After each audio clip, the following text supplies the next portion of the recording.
NBC4 now, a frantic search for a missing toddler is over. The little girl found crawling in the snow in the middle of the night. It happened in Lorain in northeastern Ohio. A 2-year-old disappeared just before 9 o'clock last night. Search crews sealed off the area. A neighbor spotted the toddler in her pink footy pajamas, sitting in the snow about a half-mile from home. A crazy story out of Florida. A teen accused of lying, posing as a doctor. Police say 18-year-old Malachi Love Robinson was practicing medicine without a license. New information tonight on the Kenton police officer shot twice in the line of duty. It started at a home in Kenton last night as a disturbance call. A big win for Peyton Manning and the Denver Broncos in Super Bowl 50.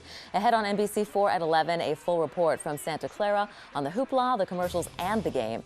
And a beautiful warm day outdoors, and that's all about to change, we're afraid. Yeah, Ted, business owners, witnesses as well. I spoke to one witness across the street who said that dark-colored Dodge Charger likely belonged to his friend. And I want to point out that family is beginning to gather here on this crime scene. You can see how large this crime scene actually is. The tape spreading out quite a way. Family and friends just now being allowed behind the tape as they began to talk to police. Yeah, Colleen, this is a fairly large apartment complex. 4 buildings, all of this size, each 3 stories tall. Tonight, police say that someone had to have seen something. They say that witnesses have come forward, but they still need more information, and they need that one tip that could help.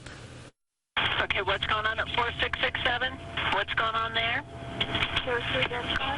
The call came in around 9:20 Saturday night. Okay, did you see anybody? No. Shots had been fired and neighbors were scared. Police rushed to the Stonecrest Apartments. They found 56-year-old Edward Braswell, a resident, in the parking lot with a gunshot to the leg. There was an argument over money. That word was specifically heard. We're not sure if it was a robbery situation or possibly even a known party situations, maybe an old debt of some type. Braswell was rushed to the hospital, but he died a short time later. Now police are hoping someone will come forward with the tip they need to catch the shooter. There's a possibility of a lot of eyes looking out windows at this, so if anyone saw anything, we're asking for the public's assistance.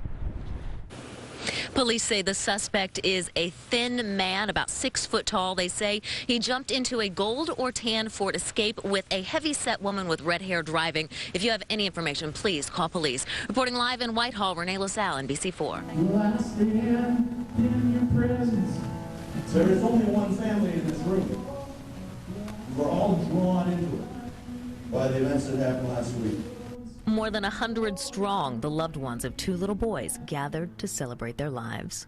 Oh, they're in heaven now. They're in good hands. 5-year-old Keenan Harold died last week when his family's apartment caught fire. His 4-year-old little brother, Kentley Butcher, died at Children's Hospital. It's going to take a long time to fill this void, but we'll be okay. It happened around 1 a.m. Thursday on West Town Street. Their mother escaped with her 11-month-old son, but the 2 little boys were trapped in the back bedroom. No matter young or old, for anybody to have to deal with this is just horrid. Firefighters still have not determined the cause. The firefighters, the paramedics, Columbus Police,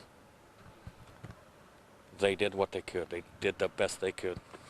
But today, this extended family was just thankful for the short time they had.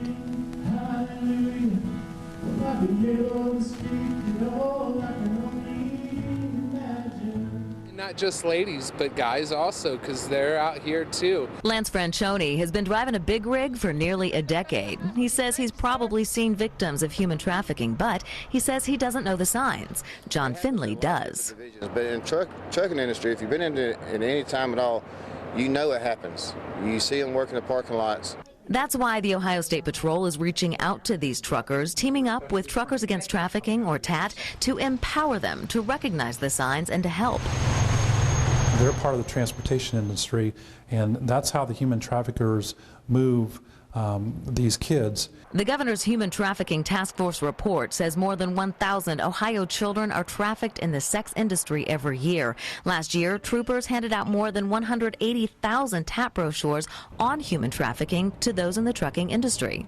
Once we give them the pamphlet, they're like, you know what, I have maybe seen something throughout my travels that's not, doesn't look right, and now that I'm aware, I'm going to call that number. TAT's founder says Ohio is leading the way in training the nation's 7 million trucking employees on human trafficking, and it goes even further. In July, every new CDL holder in Ohio will have to watch training videos just like this.